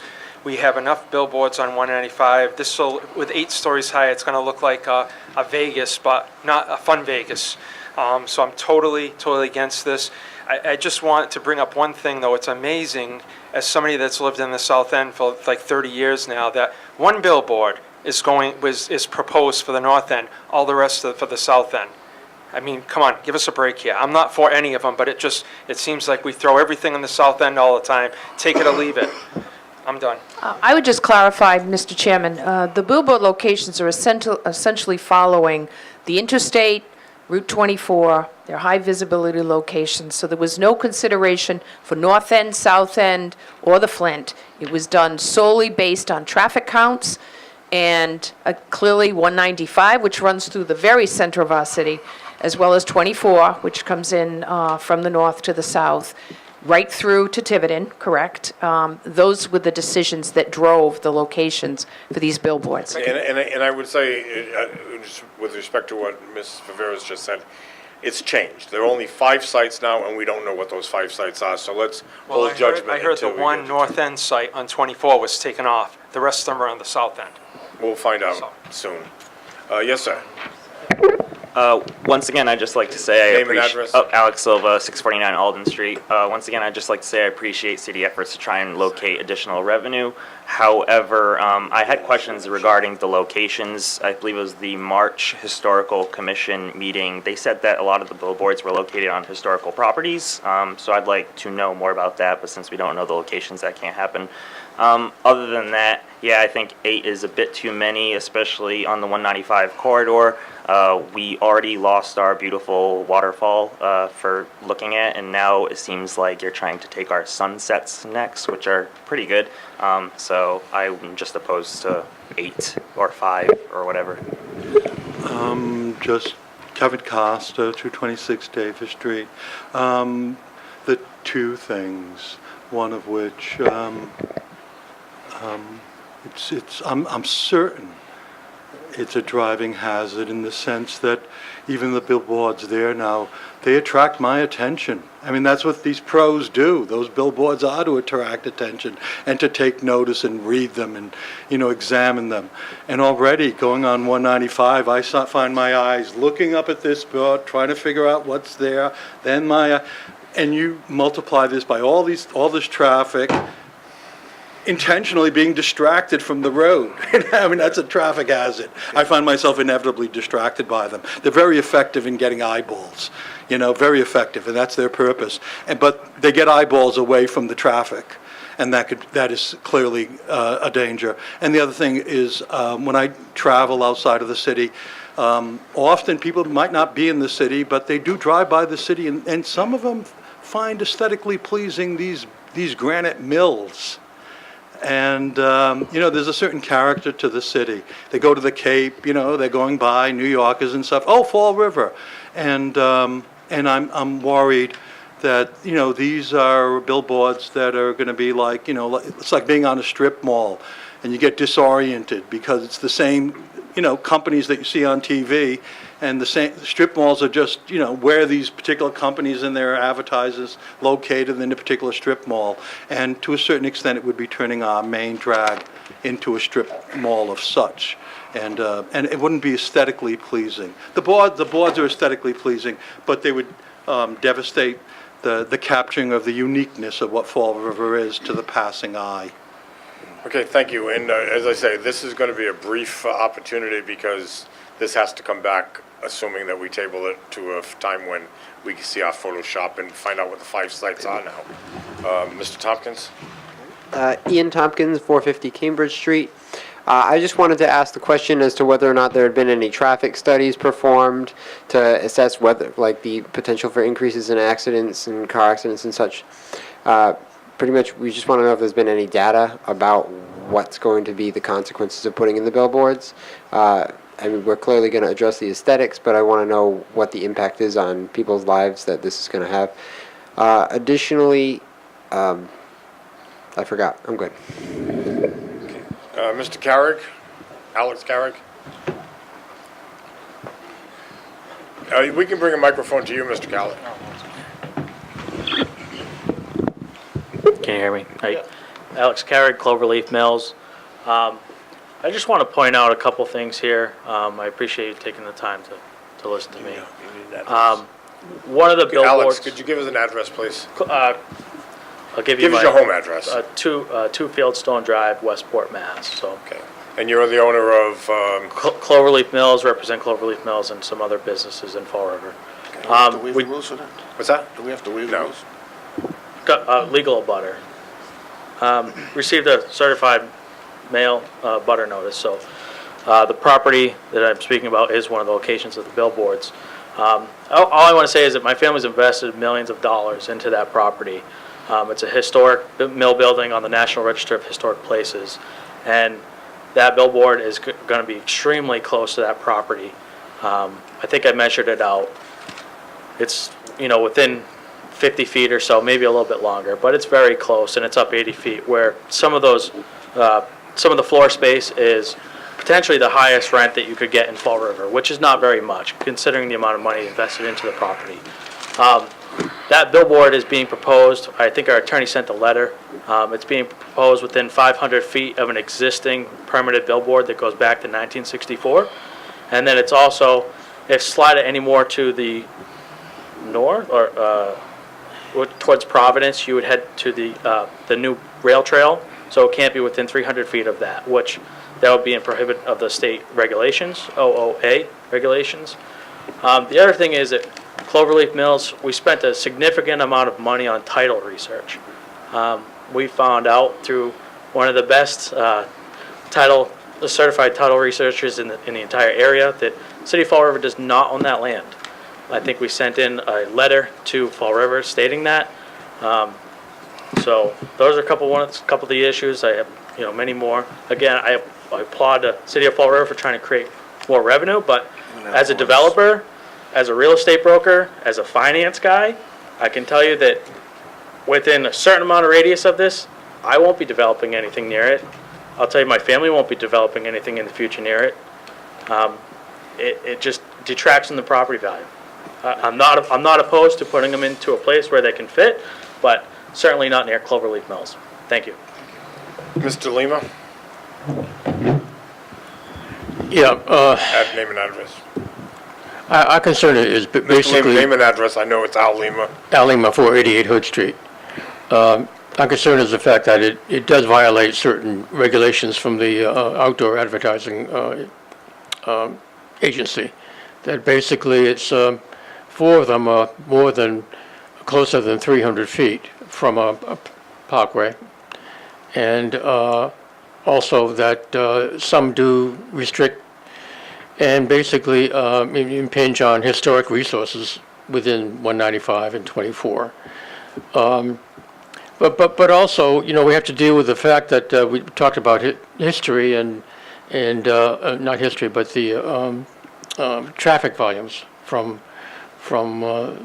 that have to do with these billboards, and the fact that they do bring, you know,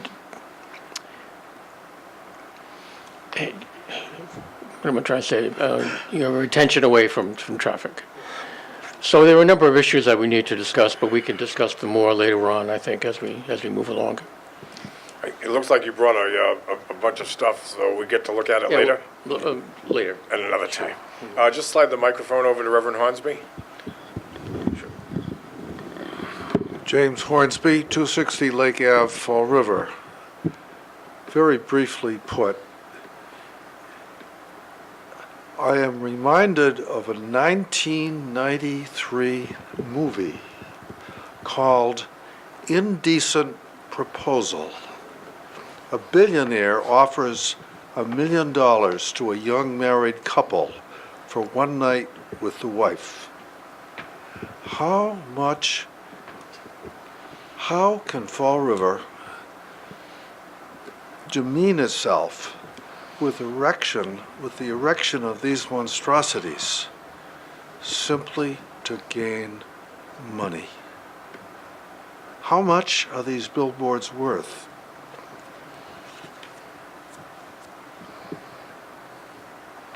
I think that's probably the wrong question, as the question of how much is one night with the wife worth. The question should be, why are we considering these ugly monstrosities that will lower the quality of living in our community? Thank you. And an additional arrival, Mr. Silva, pass one of the mics to him. Name and address. Thank you, Chairman. 325 Pine Street, my name's Josh Silva. I just wanted to come down and speak in favor of the billboards. We often hear about people worried about their taxes being increased and fees and everything, and now I would admit that, you know, is it the perfect proposal for Fall River to have billboards for revenue? I guess you could argue that, but to say that, you know, why are we doing it? I mean, it's obvious why we're doing it. We need new revenue in the city. The taxpayers need relief. We just had the discussion about selling water. The reason we want to sell some water, which we have an abundance of, is so we can, you know, help the water rates and people aren't complaining about their water bills. And I hear people saying that the billboards are a distraction and people are going to be crashing their cars. Take a ride up 24, go to Boston. There's more billboards than Fall River's ever seen.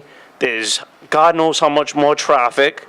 To say that it's going to cause car accidents, I don't think that's really even a relevant argument in this conversation. I don't even see how that's relevant at all. I think people need to, you know, I understand that they think that the cities, you know, the trees look nice on them. We need help. The same people that complain about their tax bills and fees and everything, and we need more police and we need more fire and the roads need to be fixed, are the same people coming down and complaining that, oh, we don't want this kind of revenue. Well, what does anybody want? What does anybody want to do? Nobody wants to do anything. Anytime it's a big controversy. I say, if we can get some money from these billboards, we should do it. If there's a few that aren't going to work out, fine, but let's get as many as we can, just like the water. Let's sell as much water as we can. We heard we have millions of gallons that we used to sell when the factories are running. We're way below that now. I don't understand what people want. They say they don't want their taxes to go up. They don't want their water bill to go up. But then when an idea is presented, everybody lines up to shoot it down because it's going to cause a traffic accident. I mean, take a ride to New York. Look at the billboards and see how many cars are on the road. That's all I have to say. I mean, let's just be reasonable, folks. Thank you. So this will end our conversation today for electronic billboards. I am surprised that you don't know the 5 sites, Councillor Viveiros, but I'll hold off, and I'm sure you'll get that to us as quickly as possible. Just one last question, Mr. Carrick. Yeah, I just want to know a little bit more about the finance and how you guys came up with the numbers that you did for the projected revenue. That's for another time. Do you want to do that now, Mr. Viveiros, or do you have to adjust that based upon new information? Motion to table. Second. Okay, there's no discussion for the motion to table, so motion has been made and seconded to table this item. Well, there is no discussion, so all in favor? Aye. So voted unanimously. Motion to adjourn. Motion to adjourn is in order. Second, Councillor Viveiros. All in favor? Aye. So be it. Meeting adjourned.